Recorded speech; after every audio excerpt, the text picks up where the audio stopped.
What's up guys, I'm Phoenix Master 1 and welcome to my builds guide and unit review of the Summer First banner featuring Summer IV, Duo Ymir, Summer Fjorm, Tharja and Donnel. So let us begin with Summer IV, and she's a green mage flyer with Divine Drought as her preferred weapon. This gives her -1 special cooldown, and if she's within 3 spaces of a support partner, then she can move to any kind of space within 2 spaces of that ally. So this kind of teleportation is extremely good for IV's mobility and definitely makes her into a pretty nice threat if you do run her with an infantry or a flying unit who can also take advantage of the soaring guidance which she can provide to them. At start of combat, if her HP is at or above 25%, she can get +5 to all of her stats, and also if she initiates combat and if she's within 2 spaces of a support partner or a penalty is active on the foe, then she can get effects based on the number of conditions that have been met so far. So if 2 or more conditions are met, then she's able to get the Brave effect, and she can also get the Brave effect in the enemy phase as long as she's within 2 spaces of a support partner and the penalty is present on an enemy. And then if all 3 conditions are met, then she's able to get the true damage based on 15% of the higher of her attack stat or foe's attack stat. And this doesn't really include the AoE specials unfortunately, so Summer Ivy is able to get those brave hits, which is extremely good with her high base attack of 46, which also has a super boon, and she does have a kit where she can get the penalties on the opponent using sabotage, attack resistance, and also still water. And she comes with a new skill in soaring guidance, which is basically the tier 4 version of flyer guidance. So this is going to be giving the teleportation to infantry and flying units, and this is basically like a 2-space teleportation which we have seen before on guidance. This is the one for flying units and infantry units instead of being for infantry and armored units like it is with guidance 4. It also provides the +3 attack and speed to infantry and flying units in 2 spaces, and also gives them half null follow-up, the offensive half, which allows them to bypass the follow-up negation effects, and that is going to be extremely good for many of the ranged flyers because they don't really have easy access to flow skills or null follow-up. So getting this offensive half of null follow-up is going to be really helpful for many of the flying mages especially, and getting this half null follow-up is still really helpful on many of the units that are going to be taking advantage of this soaring guidance. Overall, Ivy is going to be functioning as a pretty solid mage flyer with Divine Drought giving her the teleportation and also the Brave effect, and with her base attack of 46, she's going to be no joke when she hits really hard, and she's going to be able to trigger Glimmer on her Brave hit, which is going to be doing even more damage. And if you meet all of the conditions, then she's able to get the true damage and do even more damage to the enemies. And soaring guidance is going to be very important as a fodder if you did miss guidance 4. I do like guidance 4 a bit more because it does provide mobility to armor units, which definitely needed a lot more than the flying units. And soaring guidance is going to be helpful on the units that already make good use out of guidance 4, like Rattle Catria and Winter Cordelia, and also any kind of dancer. So all of those units can definitely make good use out of this, and this is definitely going to be a bit more useful in Aether Raids defense than it is going to be useful in Summoner Duels, I feel like, because in Aether Raids defense you can definitely make use of many of the flyers like Yune for example and provide them this kind of support. But like I said, flyers don't really need the mobility help as much as the armor units that are especially far save or near save armor units. Still, nonetheless, this is going to be a top tier skill providing the mobility and the 2-space teleportation. If you're going to be running IV on a budget, then you can simply give her reposition and run attack res catch as the sacred seal, and you're going to be functioning fine with the still water playstyle. But I know that many people don't really like the playstyle, and it's not like only she has to get the penalty on the opponent. You can just run any kind of other ally who can provide you the penalties, and you can run some other skills on her. So you can definitely try and do that and run attack res catch 4 and also run attack res far trace. Now, of course, whenever she's going to be teleporting, she's not going to be able to get the far trace effect and get the Canto, but still, it can be a nice option for when she doesn't. And you can also run attack res unity, which has good synergy with the teleportation that she can get from her weapon, and this is going to be allowing her to be protected from the debuffs, especially to her attack stat, which is going to be mattering a lot as she does have the Brave effect in her weapon. And you can also run Sealed Resistance 4, which can give you even more damage as a Brave weapon user. So these 2 skills are going to be good options for IV, and you can even run a more player face oriented build with Remote Mirror and Brash Assault 4, which is going to be allowing you to have the quad attacks, and Remote Mirror is going to be giving you the damage reduction so that you can hopefully survive it and just live to tell the tale, and also do the quad attack with Brash Assault 4. So Brash Assault is going to be giving you the damage reflection as well. So this is a very expensive build that you can run on her if you're a big fan of her and if you have the fodder and the means to do it. And Glimmer is going to be the best special for IV because of her high damage output. Summer Fjorm is a sword infantry unit this time with Icebound Brand as the preferred weapon, which does give her -1 special cooldown and also null counter disrupt against the range opponents, which is extremely unique for a god sword. She also is able to get +5 to all of her stats and inflict penalty on foes' attack and speed depending on 20% of her visible speed stat, and then she can also inflict the guard effect on them. And finally, she has got the flat 5 damage reduction when foes' attack triggers her special, excluding Miracle in the combat. So Frostbite Mirror is going to be triggering in the combat, and she's going to be able to get the flat 5 damage reduction, which we have seen before on something like Shield Pulse, and it is also something that we have seen on Hardy Fighter. So it is an extremely good thing to have, especially because Fjorm is going to be depending on the damage reduction that she gets from Spurn, Frostbite Mirror, and also this flat damage reduction to survive, as she's going to be just stacking up a lot of speed. And stacking up speed is definitely something that she's going to be able to do with her amazing base 46 speed, which is going to be helping her be really fast, and she's already going to be inflicting the attack and speed penalty on the opponent. So she has higher ceiling than most of the god swords like Fallen Female Violet or Lucia, for example, because she's able to get these speed debuffs on the enemy and be a lot faster than a lot of the god swords, which is going to be helping her in this kind of speed creep metagame where units are getting crazy fast. She also comes with Frostbite Mirror, which is her 2 cooldown special, which gives her 10% damage reduction against melee foes and 30% damage reduction against ranged foes. And after the special triggers, it does have the Ice Mirror effect, where you're going to be able to reflect the damage that you have totally reduced and just add it into your next attack, which is going to be helping her do a lot more damage. And then she can get distant counter if the special is ready at start of the combat. So this is not going to be all that hard to do with Time Pulse 4 in her base kit. So with Time Pulse 4, you're going to be able to pre-charge Frostbite Mirror and also keep it looped up and always ready because of the looping.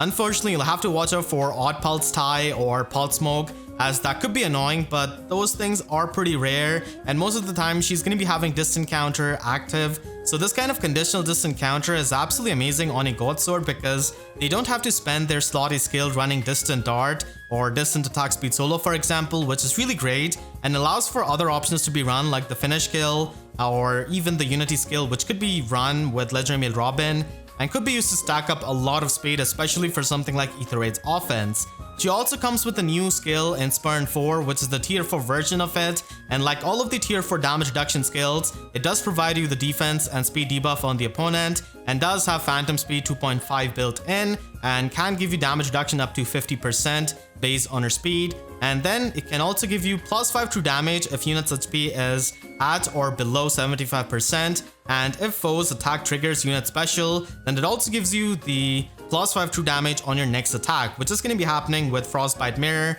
and with Summer Fjorm quite a lot. So overall, Summer Fjorm, in my opinion, is a top tier god sword, and she's actually better than a lot of the god swords that we have got, like Fallen Female Violet, Ascended Fur,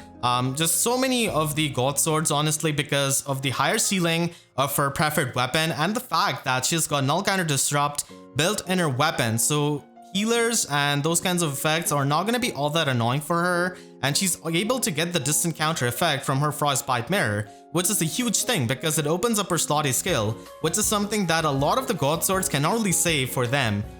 So this is going to be a really solid unit if you do pull her. So overall, she's an incredible unit and one of the best in her archetype because of the speed ceiling that she has got by having the attack and speed penalty on the opponent, and also having Null Counter Disrupt in her weapon and having that conditional distant counter in Frostbite Mirror. Like most of the god swords, you'll have to watch out for the damage reduction piercing specials, which can definitely be a pretty fatal thing, but still she's going to be one of the best god swords in the game. And like I said, she's one of the best in her archetype, but we get so many god swords that I'm not sure how long it is going to be staying like that, but it's probably going to be for a while with Fjorm at the very least, because she's got some really unique things. There's really not much you have to do for her kit as she comes with the best skills already. She just needs null follow-up as the Sacred Seal, or you can even outsource that to some other unit with infantry null follow-up or infantry speed tactic and get null follow-up that way and run something else in her Sacred Seal. And she's of course going to be a top tier unit to be used in Aether Raids offense because of the null counter disrupt and the conditional distant counter in her Frostbite Mirror. And because she has got the distant counter in her special, you can actually run attack speed unity and run Legendary Male Robin and have a much higher speed ceiling and not really care about any kind of debuff. So this is something any other God Sword cannot really do without sacrificing the distant counter effect, and this is something that only Fjorm can do. So you can definitely try and run the Unity skill, and it is going to be extremely good in Aether Raids offense. Now it might seem a bit weird that we're running the Unity skill and also the Solo Sacred Seal, but the idea is that Fjorm is just going to be one space away anyways from an ally so that the ally does not get sniped, and she's going to be able to tank a lot of the threats and a lot of the crucial nukes that are present in Aether Raids offense.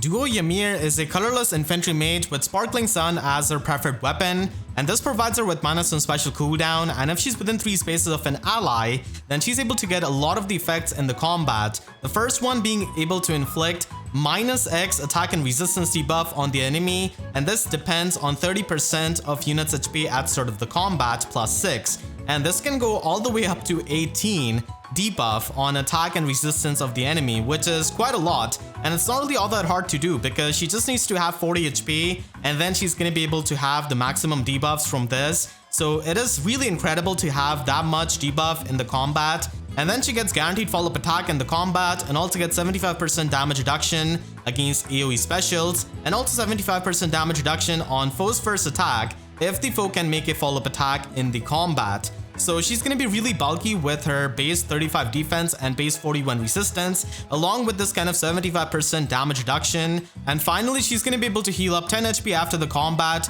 which does make pretty good self-sustain. So she's going to be a really bulky mage infantry unit with that 45 base attack with a super boon, hitting really hard and getting a lot of damage reduction and having some good self-sustain. She also comes with the tier 4 version of a boost skill in Fire Flood Boost 3, which gives you +5 HP, and at start of combat, if unit's HP is above half, then you can get +7 attack and resistance in the combat, and if you're within 2 spaces of an ally who's also above half HP, then you can inflict guard on the foe in the combat. So overall, this is a decent skill, but there are definitely other better skills that could be run in the slot A of Duo Ymir, and she also comes with Mystic Boost 4, which is going to be disabling the adaptive damage, the Wrathful Staff, and the Dazzling Staff effect and giving her even more healing on top of her weapon. And the attack debuff is especially really good with the already insane amount of attack debuffs that she can get with her weapon. So it's a pretty good slot B skill, but ultimately at high investment, you're going to be running Special Spiral 4 to get through the damage reduction of the other units.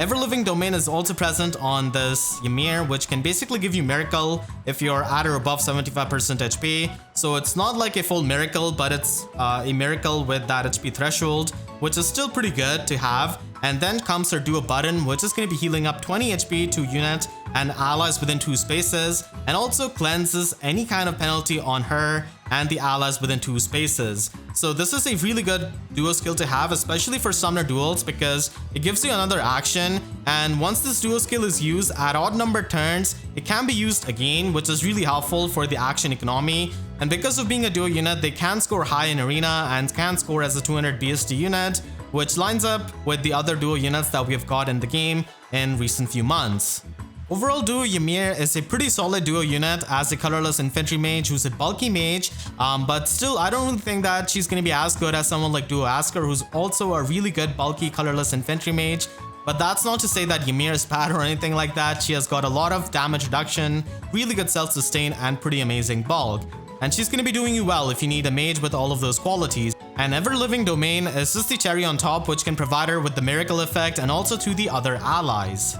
If you're going to be building up Ymir on a budget, then you can definitely try and replace Moonbow with Glimmer, because we're already debuffing the enemy's resistance by so much with Sparkling Sun that Glimmer becomes a much better special. So you could run that, and at higher investment, I do think that giving her Special Spiral 4 is the play to go, because this can allow you to bypass many of the damage reduction skills of many of the meta units, and you can also run attack resistance finish 4 and stack up a lot of resistance and hit really hard with some icebergs that are going to be piercing through the damage reduction skills. She already gets the 10 HP healing from her weapon after the combat, so even if you do not run Mystic Boost 4, I don't think it's the biggest deal, as piercing through the damage reduction of many of the other units is a priority, at least to me, so that's a build that you can run. And she can also be used in Aether Raids offense as a ranged tank. So you can run the finish skill so that you can get the in-combat healing and the true damage instead of running the Fire Flood boost skill if you do have access to it. And Null Counter Disrupt is going to be an upgrade of Mystic Boost 4, because if you're going to be facing stuff like Legendary Hinoka, then it is just going to be better, and it does provide you with the attack debuff just like the Mystic Boost 4, and instead of the healing you get even more damage reduction, which is really helpful. So you can run this kind of build if you want to check a lot of the teams with Duo Elise, Fallen Maria, and many of those healers and just annoying units in general. So because of her bulk, she can function as a pretty good range tank in Aether Raids offense. Her Ever-Living Domain can especially be really helpful against many of the fatal hits, so it can actually help you survive. And it can also be a really good thing for Aether Raids defense, and you can support your allies with it, especially on a Catria Ball team that is run with Medius, so that you can prevent the abuse of Bolt Tower. So she could be run with Attack Res Unity and Special Spiral 4, and could be run with Legendary Male Robin so that she can become even more bulky and stack up the Unity skill. So that's a common tactic that could be used with many of these lower or lower range team basically in Aether Raids defense. So she could be run there as a bulky mage, and also someone who can give the Ever-Living Domain to a lot of the allies, and that goes really well with the Engard effect of Medius. Finally, at max investment, you're going to be running her in Arena because she's a duo unit, so you can use her with Infantry Hexblade and provide the adaptive damage to your allies, and especially with Ever-Living Domain being there, this kind of adaptive damage and surviving with the Miracle is really good and can help you in many of the matchups. Otherwise, you're also going to be able to run Special Spiral 4 to pierce through the damage reduction with Ruptured Sky, and you can also run the Finish 4 skill for getting even more true damage and some healing. Summer Tharja is a blue mage cavalier this time around, and she's a 4-star focus unit, so a lot of people are going to be trying to plus and merge her, and she's going to be waiting for a blue arcane tome. But until then, her inedible weapon in Seashell Bolt Plus is still going to be a pretty good weapon. So at start of combat, if her HP is at or above 25%, she can get +5 attack and speed in combat, and then can inflict -X debuff on foes' speed and resistance in the combat, and this X depends on 25% of her HP at start of the combat, and this can go all the way up to 10 speed and resistance debuff on the enemy, which is extremely good. And then she can heal up 10 HP after the combat, so it's kind of reminiscent of Duo Ymir's weapon, but here she can debuff the speed and resistance of the opponent instead of debuffing attack and resistance. And the 10 HP healing can be a good thing for self-sustain, but she is going to be pretty squishy with that bulk anyways. But the main thing about her is that she's got amazing offenses with base 45 attack and base 44 speed with a super boon. So she's going to be extremely fast, and this weapon really helps you with that in terms of getting even more speed in the combat and, you know, doubling a lot of the opponents that are still going to be pretty fast. And she does provide you with speed resistance Fortress at 5-star and attack speed gap 3 at 4-star. So overall, she's a really solid Mage Cavalier demote with amazing offenses, and she's going to be waiting for the Arcane Blue Tome, but until then, you can still build her up and she's going to be functioning fine with her inedible weapon. And Magical Lantern Plus is also going to be an option if you want to bypass the trenches. So if you're going to be building her up on a budget, then you can definitely try and run attack speed solo from Male Shez, and it is present in the Grail pool, so it is a pretty good skill to have. She can also be built up from attack speed catch 4 that is present in the Divine Codes, and also attack res Menace, which we did get in the form of Fallen Male Morgan in the Limited Ephemerma manuals. So at high investment, you can definitely run this build, and at max investment, I think that she really appreciates Remote Sparrow because of the healing that she can get and because of the damage reduction that it provides her. Her bulk is not really all that high, so she really appreciates this kind of damage reduction in the player phase. So Remote Sparrow is going to be a top tier slotty skill that you can run on her, and you can also run Attack Speed Menace to get even more speed debuff on the opponent so that you can outspeed even more opponents. Summer Donnel is an Axe Infantry unit this time around, and he has got the trainee BST because of being a villager, but this trainee BST of 192 BST doesn't really matter too much at least this late into the generation of the units, because the next gen units, the infantry units that we get after Chooser Legends are already going to be having as much BST as him. So it's kind of late at this point. And because of not having a weapon that is legendary, he's not going to be able to score the highest to his potential as he would if he did have one. So definitely a bit of a disappointment after Summer Male Ches, who has such a good preferred weapon and a pretty good stat spread. Unfortunately, Donnel here has got a really weird stat allocation where his speed is not really as much as you would like it to be fast enough, and it's not being dumped enough so that he can be bulky. So it's at a really weird position at base 31, and his base attack is definitely pretty good at base 45 and also has base 40 defense with a super boon. But that's pretty much it. It's really not going to be a very good, stat allocation. But if you're a big Donnel fan, then you can definitely try and invest in him and probably wait for an Arcane Axe that can actually work for slower units by giving you the guaranteed follow-up attack. So right now he does come with Wooden Tackle Plus, which does give you pretty much the same effects as Summer Tharja, but you pretty much get attack and defense in the combat and also debuff the opponent for attack and defense instead of debuffing them for speed and resistance like Tharja. So it's a pretty similar weapon, and he's definitely able to get a lot of the debuffs on the enemy. But overall, I would say that waiting for an Arcane Axe that could work out for the slower units is definitely going to be his best weapon. He does come with Attack Defense Form 3 at 4-star, which is not really the most exciting fodder, and then Chill Defense Res 2 at 5 stars. So if you're trying to fodder off the tier 3 version of the skill, then it could be useful for you. Unfortunately, we've already got a lot of Axe Infantry units like Hans, Fallen Linus, Female Shez, and even Valentine Effie has many of the really good Axe Infantry units. So at this point, getting another Axe Infantry unit who's not really as fast as them or doesn't even have a preferred weapon is definitely a bit of a disappointment. But still, if you're trying to build up Donnel on a budget, then you can just give him Attack Smoke and also run Bonfire. And this could be something that you could use for Tempest Trial. And if you're going to be investing a bit more into him, and if you don't really have the Arcane Axe to give to him, then Seahorse Axe Plus is going to be a good weapon because it does give you the guaranteed follow-up attack. So it frees you up from running Quick Repose or Brash Assault or anything like that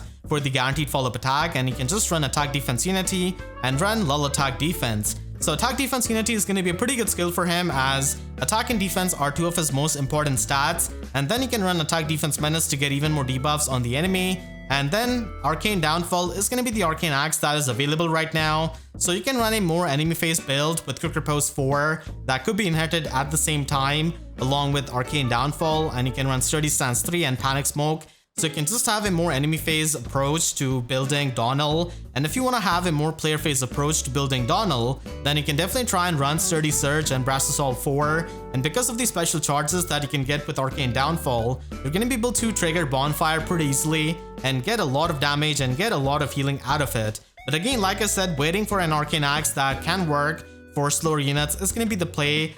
for many of the Donnel fans. Make sure to share this video with your friends if they're trying to build up any of these new units, and if you enjoyed this video, then make sure to leave a like and a comment. It helps me tremendously, and if you really enjoyed, you could always support me directly by using super thanks down below or by becoming a YouTube member. And for more FEH videos, make sure to subscribe and hit the notification bell, because YouTube sub boxes are about as functional as comparing Summer Donnel to Summer Shez that we just got. So with that said, I'll see you guys next time. Thank you so much for watching and have a great day.